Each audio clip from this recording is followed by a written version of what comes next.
Важно вскрылась информация, разведданные наконец увидели свет, стало известно, кто крышует украинских телефонных мошенников. Ну, наконец-то, вот потому что я все время об этом говорю, news.ru публикует результат мощнейшего расследования. Оказалось, причастны силовики, то есть какие-то сильные ребята. Ну, я уже много раз объяснял, да, что совершенно очевидно с точки зрения логики, с точки зрения, что это уже на уровне ООН поднимаются вопросы после скам-центров в Индонезии, там все это бомбят, там и Китай, там уже расстрельные статьи, уже и расстрелы идут. Вот, и тут выясняется, что оказалось причастны силовики. Тайну в беседе с news.ru раскрыл политолог. Вот тут я наконец понял, кто такие политологи. У нас это было кафедра, такое отделение политологии. Отделение. Ну, факультет им не давали, как бы, потому что еще не знали, кто это такие, какие дела они могут раскручивать. И вот политолог Михаил Павлив, Михаил Павлив, он говорит, я вам сейчас все объясню. Ну давайте, да, вот заинтриговал, то есть Павлив, ты кто такой-то? По его словам, действия преступных колл-центров это уже давно крупный национальный бизнес. Национальный бизнес, что значит национальный? Украинские колл-центры вовлечены в работу спецслужб и привлекаются в полулегальной деятельности вплоть до наркотрафика.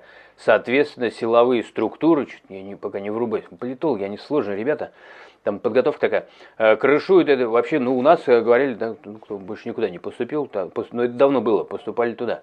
Этот бизнес, СБУ и Главное управление разведки Минобороны курируют эти операции, такого рода схемы не работают в вакууме, отметил Павлив. Павлин хочу все время крутится на языке. Я что-то, Павлив, тебя не понял, милый ты наш. Как это все работает? Дело в том, что в Киеве недавно накрыли колл-центр, который работал мошеннически, грабят, я так не знаю, знает ли политолог Павлив, но они обманывают людей везде, не только в России. В России, да, безусловно. И в Украине, и в Европах, и вот в Киеве недавно разгромили один. И о чем это говорит? Ну, об очевидном, о том, о чем говорят все, кроме Павлив. О том, что неизвестно, где организаторы, их очень трудно поймать. То есть невозможно заявлять, где сидит организатор. Колл-центры появляются там, где у людей мало денег. И они готовы на такую работу устраиваться, ну потому что им больше некуда устроиться. Это ужасно, что они устраиваются. Поднимался вопрос даже в скам-центрах разбираться. Там и некоторых людей не только денег мало, а вот так вот силой сажают, и там какое только насилие в отношении них. И они мошенничествами занимаются, а потом еще их и убивают. И чтобы разбирались, ООН даже на контроль брали. ООН брали, я не знаю, просто в курсе или Павлив, чтобы брать на контроль, чтобы случайно под расстрельную статью не завести человека, который сам жертва. То есть и такая проблема существует. И как, даже можно с обратной стороны подойти, как определить, какая страна очень плохо относится к своим гражданам, мало зарабатывает. Там, где колл-центры есть, там, где какие-то центры, базы, там какие-то сим-карты, чтобы переадресацию делать. Ну, вот как в Украине и в России, вот примерно. И там, очень часто находят, силовики хвастаются, вот раскрыли, сидят, понимаете ли, в колл-центрах. С одной стороны, силовикам даже вопросов нет, они должны это раскрывать. У меня вопрос другой, почему довели до этого состояния? Почему люди туда устраиваются? Они бы сразу все устроились в Google поработать, там много платят. Или какой-то свой национальный Google. Но самое главное, то, что организаторы, как правило, в этих странах не сидят. Нахрена им сидеть там, где, бедность как-то, сырость, бомбовость определенная повышена. Они сидят в хороших курортных местах-то.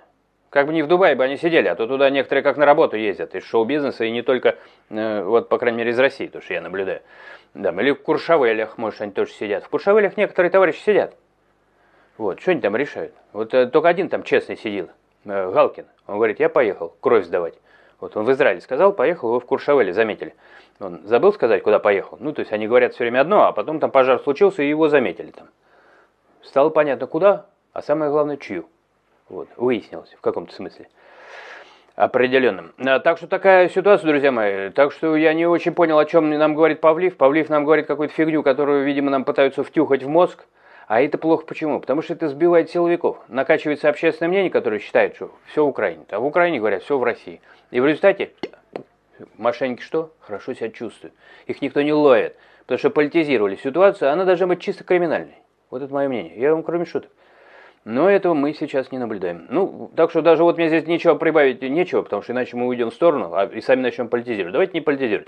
Силовикам такие, Павливы и прочие товарищи, павлинистые хвосты, они только мешают работать, потому что накачивают в какую-то сторону. А надо накачивать. Плохо работаете, работаем, мы ждем, мы в вас верим. Вот так надо говорить. А не какой-то политолог рассказывает мне о чистом криминале. Я этим криминалом почти 10 лет занимаюсь. И то себе не позволяю без оговорок что-то ляпнуть. Всегда оговариваюсь, может так, может это, да, то есть как бы надо ждать следствия, надо ждать каких-то решений судов, и тогда мы можем сказать вообще, вот прозрачно, непрозрачно, достоверно, недостоверно, делать какие-то свои выводы. А Павлиев, политолог, рассказал нам о том, как сложнейшая сеть крупнейших мафиозных структур работает. Нифига себе. Я вдруг почувствовал себя лишним в этой тематике. Пишите. А то я напишу заявление на увольнение. Вот, но Павлиев, короче, молодец, если так уж совсем серьезно, да? Так что не знаю, последим, может еще что найдет. Дай-то бог. Увидимся, берегите себя, пока Павлиевы у руля, да? Нам надо быть поосторожнее, делаю я вывод со своей стороны.